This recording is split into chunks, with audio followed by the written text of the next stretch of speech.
Bien, como les decía, hermanos, vamos a estar estudiando entonces Romanos capítulo 7. Voy a compartir con ustedes acá pantalla para ya ir adentrándonos en la lectura. Igual, para tener mayor participación, no sé quién lo tenga, si tiene alguien la disposición de la Biblia en sus manos, y nos hace los honores de leerlo para entonces ya luego compartir pantalla. ¿Qué les parece?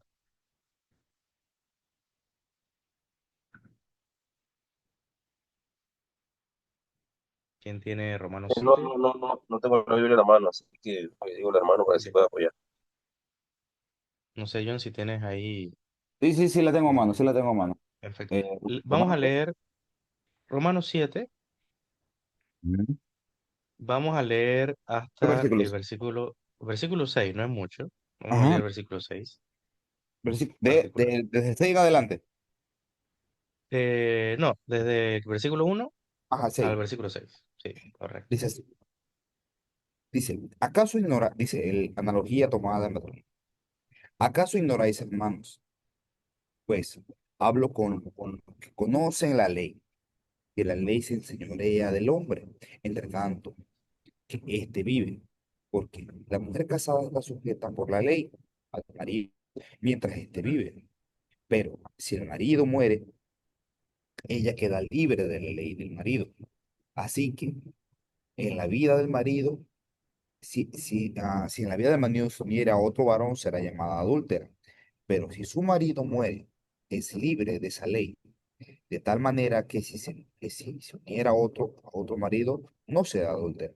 Así también vosotros, hermanos, que habéis muerto a la ley mediante el cuerpo de Cristo, para que seáis de otro del que resucitó entre los muertos, a fin que llevemos fruto para Dios. Porque mientras estábamos en la carne, las pasiones pecaminosas que eran por la ley obraban en nuestros miembros, llevando fruto para muerte. Pero ahora estamos libres de la ley por haber muerto para que aquella en que estábamos sujetos, de modo que sirvamos bajo el régimen nuevo del espíritu y no bajo el régimen del viejo de la letra. Perfecto.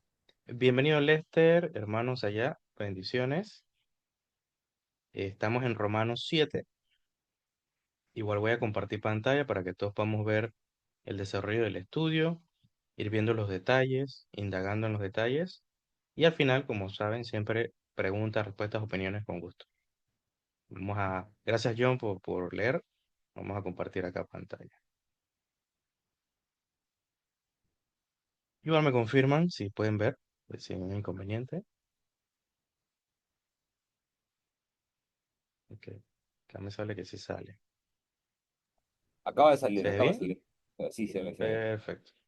Sí, tiene un pequeño delay, pero sí, sí se ve. Este es Romanos 7, lo que acaba de leer el hermano John. Acá tengo dos versiones. La Biblia Reina Valera 60 y lo que para algunos es la Biblia, qué sé yo, de- del diablo y de toda esta cosa. Y la Biblia de las Américas para los más reformados. También tengo esta, para que no se sientan mal. Es broma, hermano, es broma. En cualquier caso, eh, tenemos estas versiones para hacer unos contrastes interesantes que usted puede ver en el texto, que quizá ya ha visto en el texto y que quizá ya en la misma lectura del versículo le pueden estar llamando la atención. ¿Ok? ¿Qué querrá decir el apóstol cuando dice esto? ¿No? Lo primero que vemos acá en el versículo 1, en el versículo 1, Pablo inicia con una pregunta retórica, ¿no? Esto ya lo ha hecho anteriormente. Este tipo de confrontación de parte del apóstol ya ha sido antes presentada a la iglesia. Entendamos el contexto. Recordemos que la iglesia de Roma es una iglesia que es felicitada en el capítulo 1 porque ha sido bien conocido su testimonio, ¿verdad? En las demás iglesias cristianas de no solamente Israel, sino en el mundo greco-romano, ¿no? Entonces, tiene buen testimonio, conoce el evangelio, tiene frutos del evangelio, pero aún así, dentro de la comunidad cristiana de Roma, hay que entender y comprender que no es una comunidad meramente gentil o de romanos. Es una comunidad diversa con diferentes etnias y también idiomas, incluso nativos. Y obviamente una de las comunidades que podría decirse, no en número, sino probablemente en poder, en reconocimiento, en influencia, ya sea en la iglesia, es la comunidad judía, evidentemente. Entonces, la comunidad judía, vamos a decir así, en la comunidad romana, en la iglesia romana, se ha convertido en vez de pregonera del evangelio, en un lastre para el avance del evangelio dentro de la iglesia romana. No necesariamente es porque sean judíos, ¿verdad? O porque el simple hecho de ser judíos, sino por el celo que puede existir por las convicciones previas. Este celo se produjo también en los propios apóstoles, hermanos, solamente para hacer esta aclaración. El celo se produjo en los apóstoles ya ordenados y enviados, eh, cosa que fue tratada por el mismo Señor a lo largo de su ministerio también, el ministerio de cada uno de los apóstoles, ¿no? Especialmente el apóstol Pedro y alguno que otro más. Pero este celo, ¿verdad? Étnico, este celo religioso también con respecto a la ley, era un lastre para el cristianismo, el avance del evangelio y el cristianismo en el mundo romano, ¿no? O en el mundo en general, ¿no? Así que Pablo confronta aquí específicamente a una audiencia en particular de la iglesia. ¿Acaso ignoráis, hermanos? Aquí, hermanos, especifica el texto, pues hablo con los que conocen la ley, ¿ok? En este sentido, los que conocen la ley no se refiere a toda la iglesia en particular, o toda la iglesia, toda la membresía de la iglesia, se refiere a los judíos, ¿ok? A los que son étnicamente israelitas, ¿verdad? Y que han sido educados desde la infancia en el conocimiento de la ley. Conocer aquí no es simplemente tener información. Los romanos, evidentemente, ya tenían información de qué era la ley. Aquí se hace claro de parte del apóstol que está hablando a aquellos que están, ¿verdad?, en pleno conocimiento de la ley y los profetas. Y él dice, ¿acaso ustedes no saben o ignoráis que la ley se enseñorea del hombre entre tanto que éste vive? ¿Verdad? En la versión, quizá la mayor distinción, en la versión de la Biblia de las Américas, es el uso de la palabra jurisdicción, ¿verdad? La palabra jurisdicción. Vamos a poner un colorcito que destaque. Jurisdicción. Entonces, en el caso de enseñorear, casualmente la raíz de enseñorear, la palabra griega es la que nosotros también utilizamos para señor, ¿ok? Evidentemente, el término ya lo está anticipando, ¿no? La palabra Señor, Jesucristo, nuestro Señor Jesucristo, ¿verdad? Es Kyrios o Kurios en el griego y habitualmente nosotros lo utilizamos en relación a nuestro Señor Jesús. Incluso en el capítulo 10 de el libro de Romanos se presenta una escena importante acerca de nuestro reconocimiento de quién es Jesucristo. Y eso tiene un contexto, tiene un porqué. Si me permiten el atrevimiento, vamos a ir un momentito a Romanos 10. Todos conocemos la dinámica de este texto, ¿verdad? Todos conocemos este versículo. Dice, versículo 8 más, ¿qué dice? Cerca de ti está la palabra, en tu boca y en tu corazón. Esta es la palabra de fe que predicamos, que si confesares con tu boca que Jesús es el Señor, ¿verdad? Acá vamos a un diccionario. Disculpa. Aquí vamos a señalar, Jesús es el Señor, ¿verdad? Y creyeres en tu corazón que Dios lo levantó de los muertos, serás salvo. Todos conocemos el versículo acerca de la genuina conversión, que es que, o la genuina expresión de la conversión, que es cuando el creyente, ¿verdad?, cree en su corazón para justicia pero con la boca se confiesa para salvación, ¿no? En este sentido, cuando hace esa expresión de confesar con la boca es que el propósito por el cual la persona confiesa no para ser salvo explícitamente, sino para que otros también sean salvos. Ese es todo el contexto del capítulo 10. O sea, cuando alguien confiesa externamente o predica externamente, tiene el propósito de que haya salvación. No me quiero adelantar al capítulo 10. Volvamos al capítulo 6. Pero ya conocemos el texto, ¿no? Conocemos el texto. Se confiesa, ¿verdad? Y se cree en el corazón que Jesucristo es el Señor. Que Jesucristo es el Señor. ¿Cuál es el contexto de esa frase, ¿no? Que tan famosa se ha hecho en la iglesia cristiana hoy día? Y con motivo y con razón también, ¿eh? Porque evidentemente es un ejemplo claro y explícito en la Biblia de lo que es la verdadera conversión, de lo que es el verdadero cristianismo o el abrazar el Evangelio. Muy similar a la expresión que hace Pablo en Corintios cuando dice que aquellos que son llamados, ¿verdad? Dicen poder de Dios cuando se les predica el Evangelio. Esa misma forma de categórica en la que se expresa Pablo es similar a la que pasa en el capítulo 10, donde el creyente, ¿verdad? Reconoce enfatizando en el contenido del Evangelio, cree en su corazón, ¿verdad? ¿Verdad? Que Jesucristo es el Señor. Y que le resucitó de entre los muertos, ¿verdad? Que yace a la diestra del Padre. Ese es el Evangelio, es la convicción del contenido del Evangelio.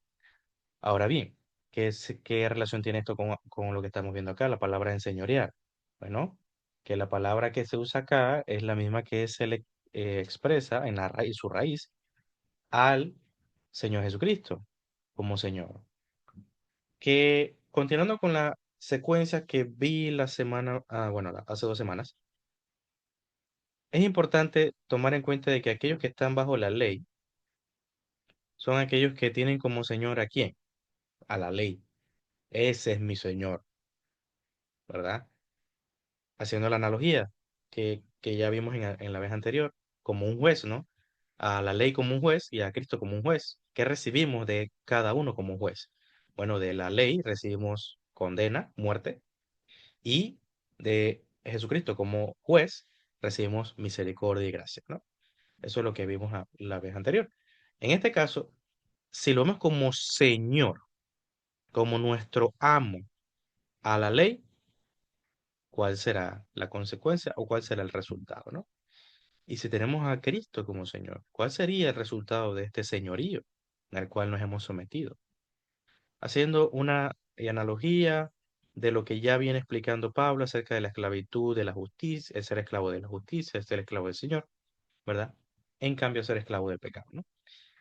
Aquí no ha cambiado de tema tampoco, ¿eh? Pero sí hay una pequeño matiz que es interesante. En esencia, la primera sección del versículo es una pregunta que hace el apóstol específicamente a los judíos de la iglesia de Roma y le dice, ustedes no saben que mientras el hombre vive, ¿verdad? Está vivo, está bajo la jurisdicción, bajo el señorío, bajo la autoridad de la ley particular, de una ley en particular. Y a partir de aquí, versículo 2 él dice una analogía.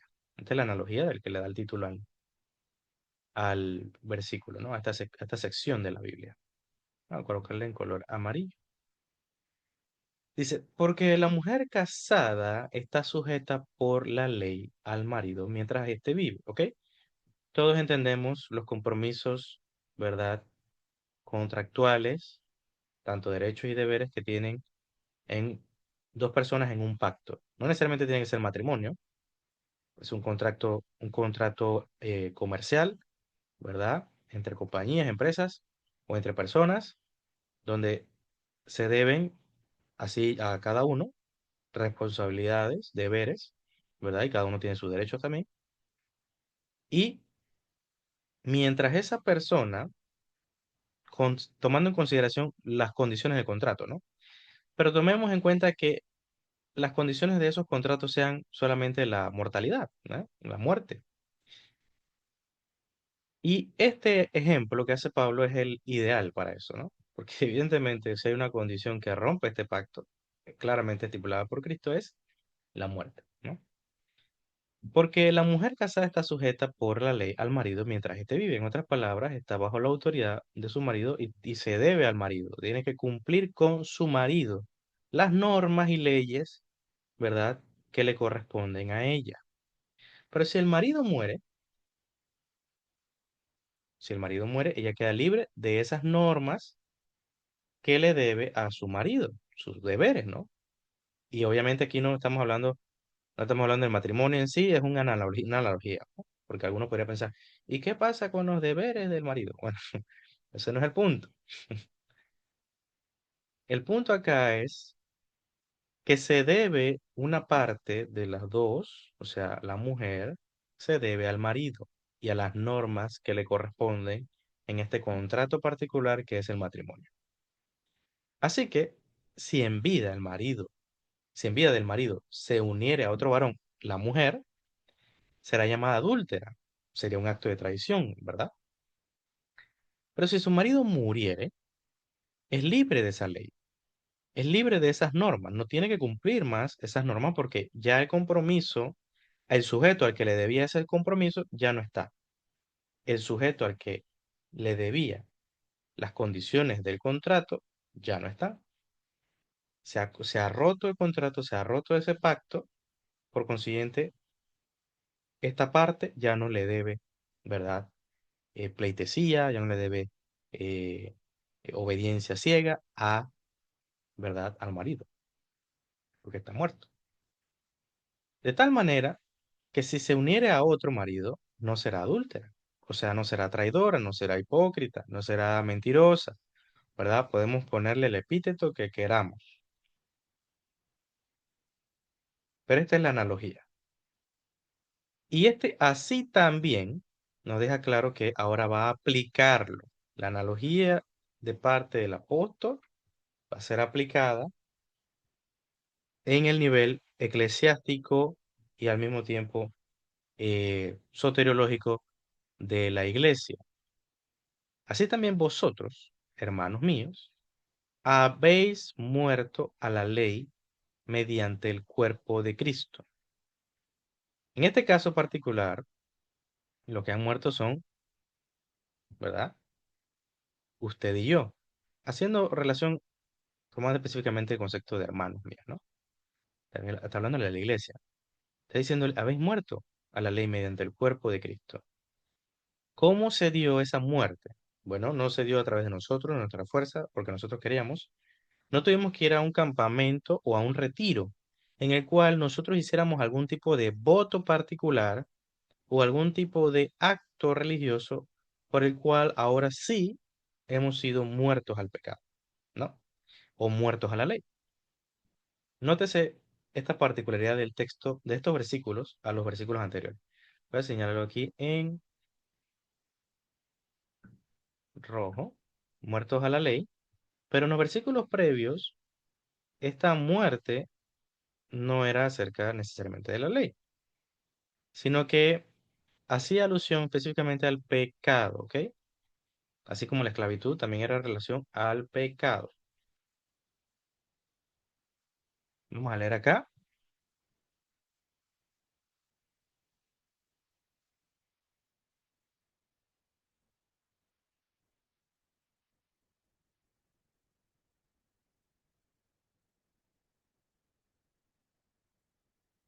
Bien, aquí vemos en el capítulo 6.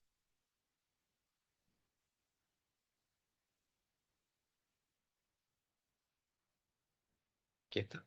Vamos a señalarlo aquí. Muertos al pecado. Entonces, vemos esta secuencia hasta el capítulo 7. Lo que hemos visto hasta ahora es muertos al pecado, muertos al pecado, muertos al pecado. Y aquí en el capítulo 7 vemos ahora muertos a la ley. Entonces, ¿qué relación tiene la mortalidad de la ley o la muerte de la ley con la muerte al pecado? Bueno, la ley le da fuerza al pecado. Eso lo vamos a ver más adelante en el capítulo 7. Pero lo que fortalece, lo que le da vigor al pecado, a las tentaciones del hombre, es la ley. En otras palabras, cuando tú escuchas no harás tal cosa, la ley por sí misma no erradica el comportamiento, no extingue el comportamiento, sino que simplemente brinda conocimiento de qué es lo que no se debe hacer. ¿Ok? Y esto es como combustible, no es la causa del pecado, para lo que alguno puede confundirlo, no es la causa del pecado, sino que lo que hace es que le da vigor a la concupiscencia, a las tentaciones del corazón del hombre, por la cual entonces culmina efectuándolo, ¿no? Esto es lo que quiero decir con eso. Por consiguiente, es importante para el apóstol dejar claro a la comunidad judía que tiene un concepto elevado de la ley y con razón también, porque Pablo también lo tiene, que entienda correctamente cuál es el lugar de la ley, cuál es su función real bíblicamente hablando, y al mismo tiempo, porque es necesario que usted y yo, en este caso los judíos también, mueran a esa devoción de la ley, ¿ok? Y ya lo dijimos anteriormente, pero repetimos. ¿Por qué morir a la ley? ¿No es que acaso que la ley es buena? ¿No es que debemos honrar a nuestro padre y nuestra madre? ¿No es que debemos amar a Dios sobre todas las cosas? Eso no es la ley, claro que es la ley, sin duda alguna. Pero ese no es el punto aquí.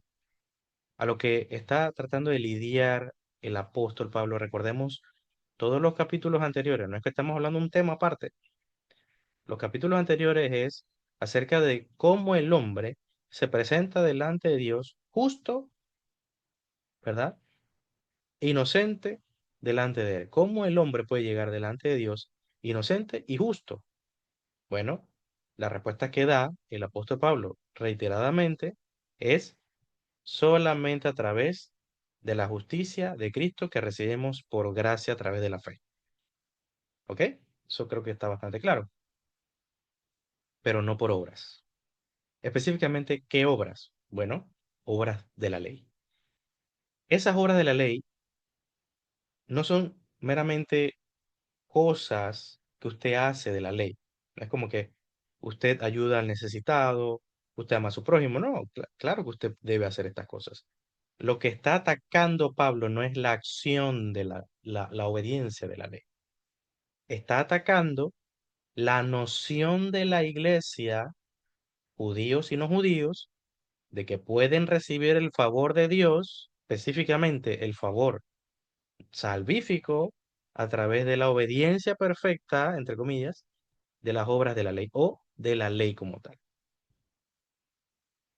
Hasta aquí, yo creo que damos un contexto bastante amplio de lo que es morir a la ley y a través de qué morimos a la ley. Bueno, Pablo nos dice a través del cuerpo de Cristo, no nuestro cuerpo, cuerpo de Cristo. Esto parece muy obvio, muy evidente, ¿verdad? No es una revelación tan enorme, tan espectacular, pero mi querido hermano, este es el Evangelio y ha sido tan mal entendido a lo largo de los años que es necesario ir en el ABC. Y aunque esto pueda ser básico para la iglesia, era importante el recordatorio. Por eso Pablo dice, ¿acaso os ignoráis, hermanos? Y esto es parte de esa ignorancia. Cuando nosotros depositamos nuestra confianza en acciones o actos de moralidad para obtener salvación eh, de parte de Dios, o cualquier otro favor, cualquier otro favor de parte de Dios, estamos quitando a Cristo de su lugar de honor y colocando a otra cosa. Puede ser la ley, puede ser nuestra alto concepto de moralidad, o puede ser simplemente el juicio de los hombres, en el sentido de que esperamos el aplauso de los hombres que nos reconozcan las acciones que realizamos bondadosas. Así que podemos poner cualquier otra cosa en el lugar que solo le pertenece a Cristo. Debemos tener cuidado con eso, ¿verdad? ¿Por medio de qué? Usted y yo morimos a la ley por medio del cuerpo de Cristo, ¿verdad? El cuerpo de Cristo que fue presentado, ¿verdad? En la mesa de propiciación, en la cruz del Calvario, como sacrificio suficiente, perfecto, para la expiación, ¿verdad? Y propiciación de nuestros pecados. De tal manera que yo no me justifico delante de Dios por la ley, Me justifico delante de Dios por Cristo, por medio de Cristo, por medio de su sacrificio, ¿verdad? A través de Cristo.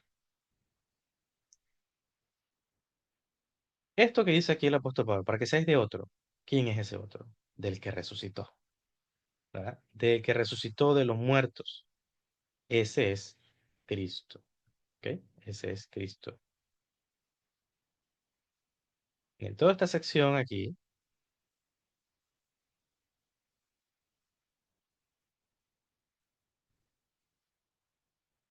una sección aparte, que es importante aclarar, ¿no? Este es ya la aplicación del símil o de la analogía que hizo el apóstol Pablo con el matrimonio, ¿no? De la aplicación. Ahora nosotros hemos muerto a la ley, así como, ¿verdad? Eh, Así como la esposa, ¿verdad? Ha dejado de tener compromisos con su marido por su muerte. Así mismo usted y yo hemos muerto en este pacto compromiso que teníamos con la ley y ahora no estamos sujetos, subyugados, ¿verdad? Gobernados por este concepto de la salvación por la ley. Nuestro Señor es Cristo, no la ley.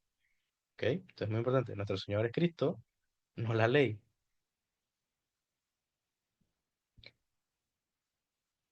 Bien, antes de avanzar aquí, vemos quién es el sujeto al cual ahora nosotros somos, eh, del cual ahora es nuestro Señor, ¿verdad? Que es Cristo, y ahora le pertenecemos a Él. O sea, esto no es nada romántico, hermanos, ¿eh? Una vez alguien me dijo, oiga, eso de decir que le pertenecemos a Cristo, hay un himno que se llama así, ¿no? Que nosotros entonamos en la iglesia. Y cantamos, ¿verdad? Que nosotros le pertenecemos a Él y Él nos pertenece a nosotros también, ¿no? En un grado de intimidad, obviamente, que es evidente en nuestra relación de comunión con Cristo. Entonces alguien una vez me dijo, eso como que es muy romántico, ¿no? Pero es muy bíblico. Nosotros somos propiedad de nuestro Señor Jesucristo. Así que si alguien lo quiere decir de forma más rústica y seca, no le gusta el romanticismo, bueno, eres propiedad del Señor, ¿no? Le pertenecemos al Señor. Así que somos de Él, somos de otro, ya no de la ley, sino de Cristo. Ahora, todo esto tiene un propósito. Una vez, casualmente enseñé acerca del capítulo 6, capítulo 7, en la iglesia, creo que hay un videito por ahí, donde dije que el propósito final de la obra de Cristo en la cruz, y esto puede sonar polémico, pero realmente no lo es. El propósito final del sacrificio de Cristo en la cruz no era que usted y yo fuésemos salvos. Ahora, me gustaría ver sus reacciones para ver qué dicen. Pero me gustaría ver qué reacciones tienen en el rostro. Pero eh, simplemente la realidad es que Cristo no murió en la cruz para que nosotros seamos salvos. La cara de la maravilla. Ahí está. Y ese no era el propósito final. ¿Ok? Ahora permítame decirle cuál es el propósito final de, de la obra de Cristo en la cruz. ¿Verdad? Eh, para modo de referencia, ustedes pueden leer el capítulo 17 de Juan y ustedes se dan cuenta que hay un propósito más alto. ¿Ok? El primer propósito, si podríamos decir como objetivo, ¿verdad? Era la salvación de los hombres, sin duda alguna. Pero el propósito final no es ese. El propósito final dice acá, a fin de que llevemos fruto para Dios. Esto lo dice el capítulo 7, pero permítanme expandirlo desde el capítulo 6. Capítulo 6 dice esto. Esto es, esto es espejo, ¿eh? Capítulo 6 y capítulo 7 son espejos. Está haciendo eco de lo que ya dijo. Dice, perdón. Más ahora, versículo 22. Más ahora que habéis sido libertados del pecado y hechos siervos de Dios, o sea, ya son salvos, ¿eh? O sea, son salvos, son libertados del pecado. Hay libertad, ¿verdad? La libertad que viene de Cristo. Cuando seréis verdaderamente libres, como dice Juan. Y hechos siervos de Dios. Ahora son esclavos de Cristo, esclavos de Dios. Por medio del Espíritu de Dios, que no lo dice Pablo aquí, pero evidentemente, como le enseñamos anteriormente, esto es una obra del Espíritu de Dios, ¿verdad? Por medio del Espíritu de Dios tenéis vuestro fruto, la santificación. como fin y como fin la vida eterna. ¿Ok? Este es el fruto de la obra salvífica de Cristo. Este es el fruto, el resultado de la obra de Cristo, es la santificación. Podríamos usar también el término de Pablo en Romanos. Vamos a buscar Romanos 8. Más adelantito. Creo que puedo seguir aquí. Aquí, sí mismo, no hay que. Aquí mismito. Todos cuando vemos estos versículos normalmente nos quedamos en, sí, sí, aquí vemos calvinismo, ¿verdad? El calvinismo, él nos conoció desde antes de la fundación del mundo, bla, bla, bla, bla, bla. Bien, sí, todo eso está bonito, pero miren esto. También los predestinó para que fuesen conformes, fue para que fuesen hechos conforme a la imagen de su Hijo. Sí, sí, que Romanos 8 28 29 habla de calvinismo.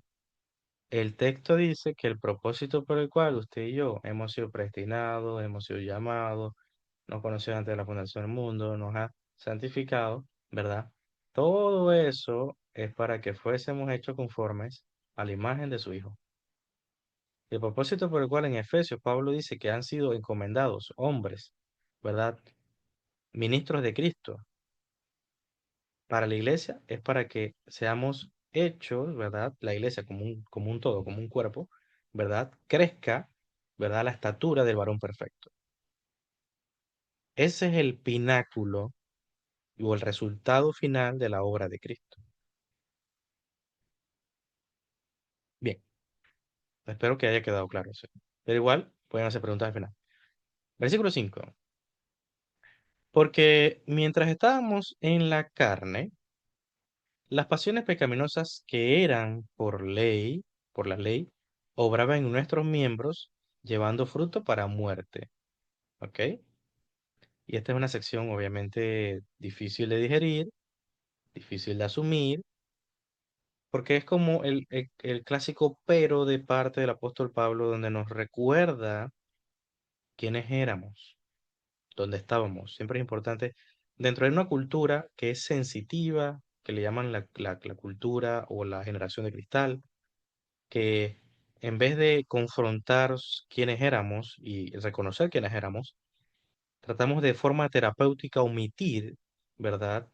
La realidad de nuestro pecado y solamente, eh, por decirlo así, hablar cosas buenas de la gente, ¿no? Hay que hablar cosas positivas, dejemos el negativismo, el, el pesimismo, dejémoslo atrás, seamos positivos, ¿no?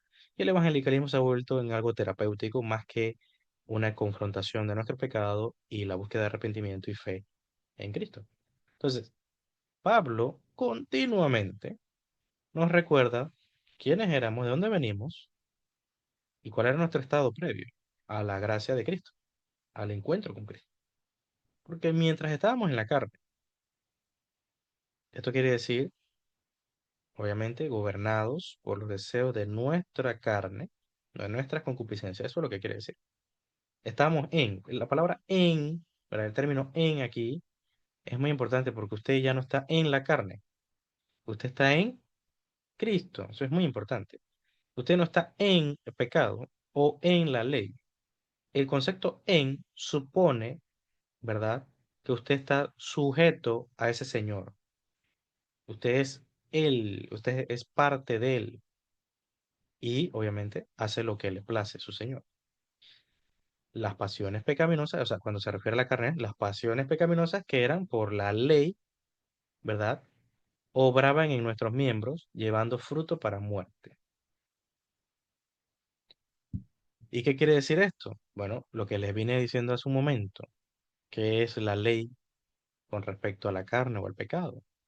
La ley no es la que produce o es el génesis del pecado, no. Al contrario, la transgresión de la ley es pecado, como bien dice Juan y dice el apóstol Pablo también. Es en la transgresión del pecado. Cuando Pablo habla de que cuando no, obviamente, ¿verdad? Si no hay ley, no hay pecado, ¿verdad? Pero se entiende que todos los hombres, desde Adán hasta Moisés, estaban en pecado, gobernaba la muerte por una razón en particular, que aunque no había una ley escrita en tablas, sí hubieron leyes en el sentido de que Dios habló, ordenó, dijo, esto sí, esto no lo hagas. Y el hombre cuando se le dijo, no comas de el fruto de este árbol, pues hizo exactamente lo contrario. Eso es una ley. Eso es lo que nosotros conocemos como pacto de obras en la teología pactual. Y la violación de ese mandato, de esa ley, fue pecado. Y eso fue un pecado representativo de toda la humanidad. Por eso gobernó la muerte hasta Moisés. Entonces, y esto es lo que quiere decir. O sea, son pasiones que, ¿verdad? Son producidas por la aparición, es decir, o la exposición a la ley, porque la ley no puede erradicarla, no puede extinguir el pecado. Ahora, ¿cómo lo expresa la Biblia de las Américas? Creo que es más claro acá, evidentemente, y cualquier otra versión realmente les va a aclarar ese versículo. Dice la Biblia de las Américas, porque mientras estábamos en la carne, las pasiones pecaminosas, lo mismo, despertadas por la ley, actuaban en los miembros de nuestro cuerpo, a fin de llevar fruto para muerte. ¿Ok? No era santificación, sino simplemente la muerte espiritual, la decadencia moral del hombre. Ciertamente nosotros creemos en la depravación total, pero la depravación total no significa que el hombre puede ser todo lo malo que pueda llegar a realizar. O sea, no es Hitler, ¿no? No todo el mundo es Hitler, es lo que quiero decir. Pero ciertamente el hecho de que no todo el mundo sea Hitler no quiere decir que el hombre no pueda ir eh, en una especie de caída, ¿verdad? O degradación moral paulatina. Debemos tener cuidado. El hombre sin ley, o más bien el hombre sin la restricción de Cristo o de Dios o de las normas de Dios o la conciencia, ¿verdad? El hombre puede hacer cualquier barbaridad. Un hombre sin Cristo como Señor puede hacer cualquier barbarie.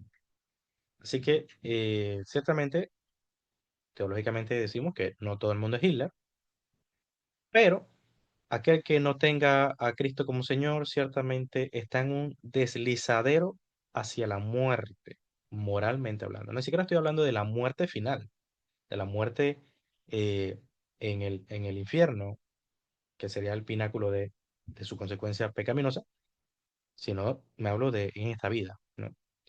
Así que si tiene la tentación, ¿no? De asociarse o aliarse a un nivel muy personal con alguien que evidentemente no es cristiano o cristiana, pues piénselo dos veces. Versículo 6, ya con esto vamos terminando y es la parte picante del versículo, ¿no? Pero ahora estamos libres de la ley, ¿ok? Así como antes estábamos libres de pecado, dice acá, versículo 18, libertados del pecado, ¿verdad? Es lo mismo. Ahora estamos libres de la ley por haber muerto a aquella en que estábamos sujetos. O sea, cuando se refiere a aquella, se refiere a la ley de la ley. O sea, la ley del pecado o la ley como tal, ¿no? Sujetos a esa ley.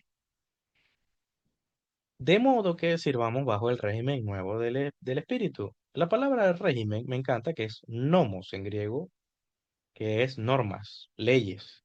Este es el régimen. Obviamente es una nueva ley. Ley también se le podría considerar pacto o alianza. Y notarán que aquí hay una distinción, ¿no? Aquí vamos a colocar esto en color, no sé, moradito, ¿será? A ver, qué raro, no salen los colores. No, por eso real, qué raro. Mm, ok, aquí está. Vamos a colocarlo en azul. Régimen no del espíritu. Y no bajo el régimen viejo de la letra. Probablemente hay un versículo que le esté sonando, ¿no? Estoy casi seguro. Que está en 2 Corintios. Vamos a ponerlo en color naranja o rojo. Naranja. Aquí hay una especie de dicotomía, ¿no? Un versus el régimen del espíritu y el régimen viejo de la ley. ¿No? Entonces, ¿qué quiere decir Pablo acá? Ahora usted y yo estamos sujetos a una nueva jurisdicción, a un nuevo rey, un nuevo señor dentro de nuestro eh, pueblo, ciudad, hogar. Y ese es el espíritu, ¿verdad? Este es la, el gobierno del espíritu de nosotros y no el de la letra. Pero, ¿qué quiere decir eso? ¿Quiere decir acaso que no debemos leer la Biblia porque la letra mata? No, evidentemente no.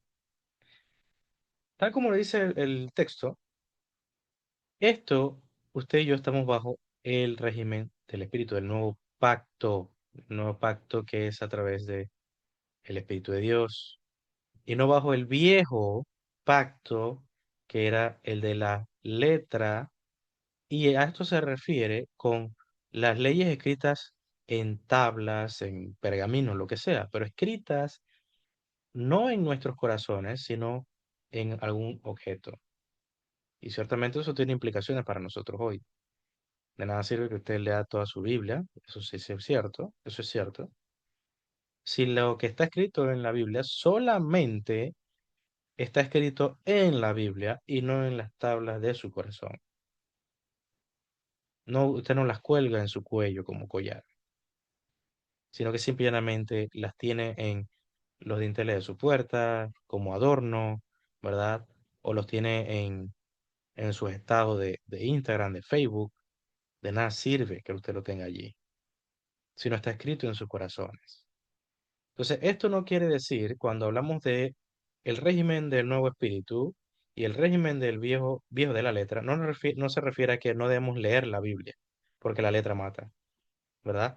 Y debemos buscar expresiones sobrenaturales del espíritu, porque ese sí vivifica, como bien dice Segunda Corintios. Porque Pablo es claro en Segunda Corintios. Vamos a ir a Segunda Corintios, si no me equivoco, el capítulo 3. Aquí está. Dice esto, vamos a leer en contexto, ¿eh? Comenzamos otra vez a recomendarnos a nos, comenzamos otra vez a recomendarnos a nosotros mismos, o tenemos necesidad, como algunos, de cartas de recomendación para vosotros, o de recomendación de vosotros. Nuestras cartas sois vosotros, escritas en nuestros corazones, conocidas y leídas por todos los hombres, siendo manifiesto que sois cartas de Cristo expedida por nosotros, escrita no con tinta, sino con el Espíritu de Dios vivo, no con tablas de piedra. Aquello que creemos y afirmamos está dentro de nosotros, está con nosotros, va con nosotros, es parte de nosotros, sino en las tablas del corazón, de la carne del corazón, no en las de piedra, sino en las tablas de carne del corazón. Y tal confianza tenemos mediante Cristo para con Dios. No que seamos competentes por nosotros mismos para pensar algo como de nosotros mismos. O sea, no es por nuestra fuerza, capacidad, intelecto, talento, ¿verdad? Sino que nuestra competencia proviene de Dios. O sea, el hecho de que seamos eficaces en algo no es porque nosotros seamos algo, sino porque viene de Dios, el cual asimismo nos hizo ministros competentes del nuevo pacto. ¿De qué cosa? Del nuevo pacto, y no del pacto de la letra, no de las tablas de la ley escritas en piedra, sino de las tablas de la ley escritas en nuestros corazones por medio del Espíritu de Dios.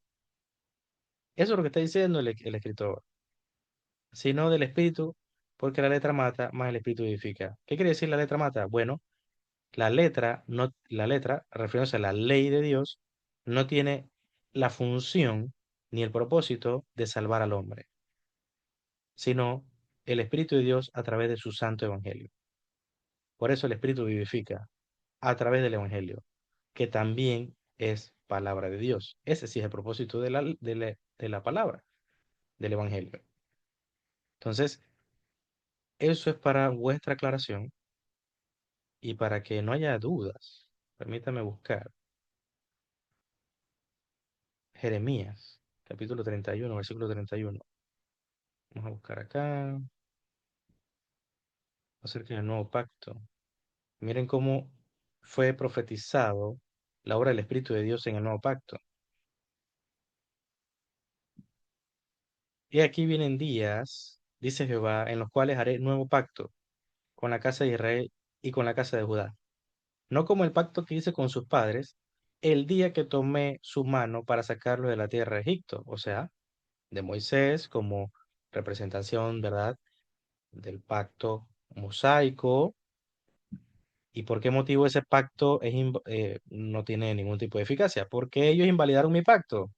Aunque fui yo un marido para ellos, dice Jehová, pero este es el pacto que haré con la casa de Israel después de aquellos días, dice, daré mi ley en su mente y la escribiré en su corazón, y yo seré a ellos por Dios, y ellos me serán por pueblo. Vamos a subrayarlo incluso. En eso consiste el nuevo pacto. Así que hermanos, yo creo que queda claro qué es el nuevo pacto, o más bien el vivir bajo el régimen del Espíritu, nuevo del Espíritu, y qué es y qué era vivir bajo el viejo régimen de la letra, y realmente qué es la letra y qué es ser vivificado por el Espíritu, ¿no? Entonces, esta dicotomía que presenta Pablo en Romanos 7 es la misma que presenta en Corintios. Es lo mismo, porque somos, ¿verdad? Eh, pregoneros y buenos administradores, buenos mayordomos del mensaje del nuevo pacto, que es el Evangelio de Cristo a todas las naciones. Bien, con esto terminamos el contenido de esta clase. Abrimos micrófono y les escucho sus opiniones, sus dudas que aún hayan quedado y con gusto me hacen saber.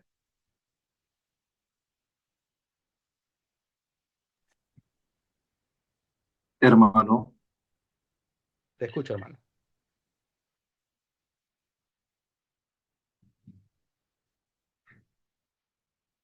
¿Me ibas a decir algo, hermano, hoy día? Te escuché un momento, pero no sé si seguirás compartiendo, que no se te escucha.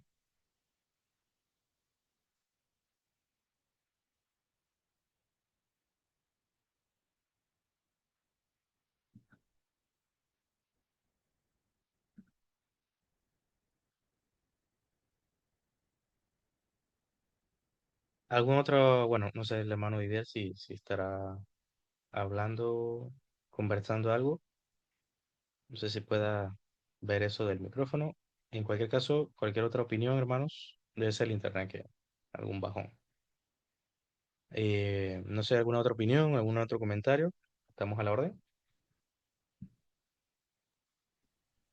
Todo quedó claro. Por mi parte, todo quedó bastante claro, gracias a Dios.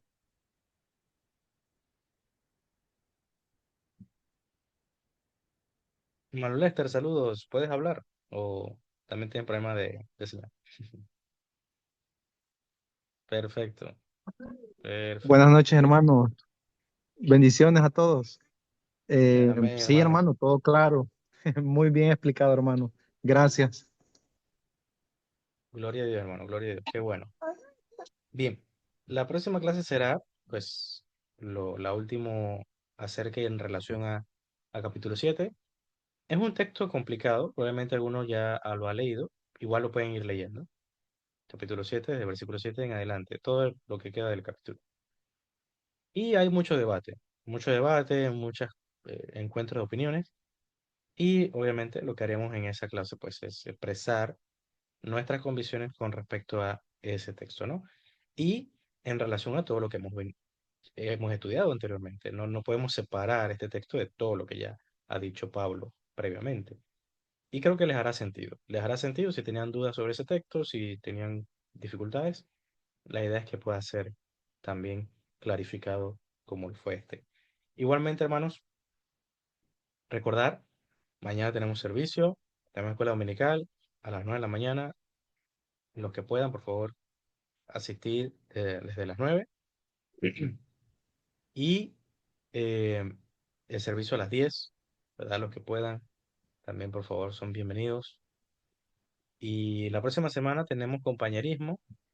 Ya vayan, bueno, pronto le va a escribir la mano Isaí para las aportaciones. Vayan a ir preparándose ahí para ver qué pueden ir llevando para el próximo domingo que tendremos compañerismo, que hace ratito no hacemos y ya hace falta, ¿no? Ya hace falta para compartir entre nosotros. Nos vemos hasta mañana. Que pasen buen día. Nos vemos mañana si Dios lo permite. Buenas noches, John. Mano Didier, volvió.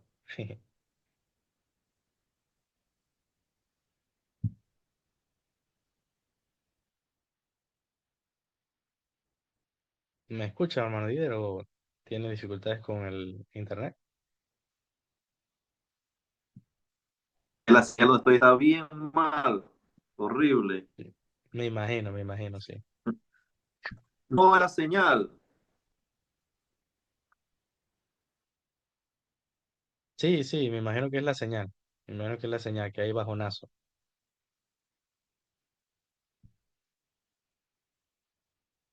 Bueno, hermano, no sé si querías compartir algo o si se pueda con el internet que tienes ahorita. Y si no, lo puedes escribir con gusto y yo lo leo para ti.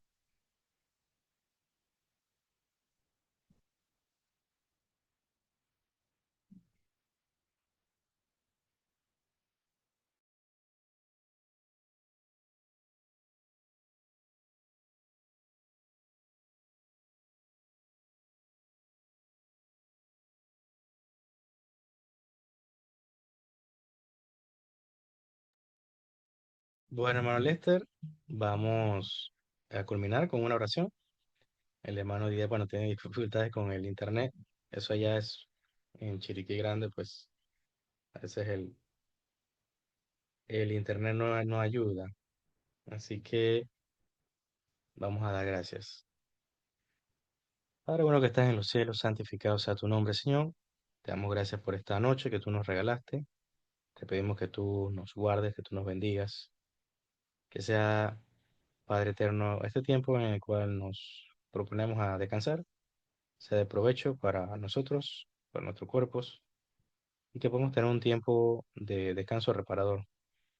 Ayúdanos, Señor, si en tu voluntad y gracia nos permites poder reunirnos el día de mañana, como un solo cuerpo, como una sola iglesia, para exaltarte y adorarte.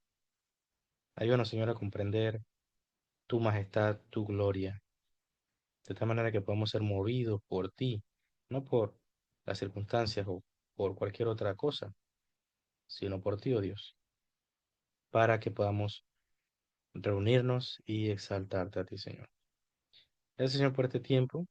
Te damos gloria, te damos honra y te doy gracias por cada uno de los hermanos que pudo participar en la medida de lo posible. Gracias, Señor, por este tiempo en el nombre de Jesús. Amén y amén.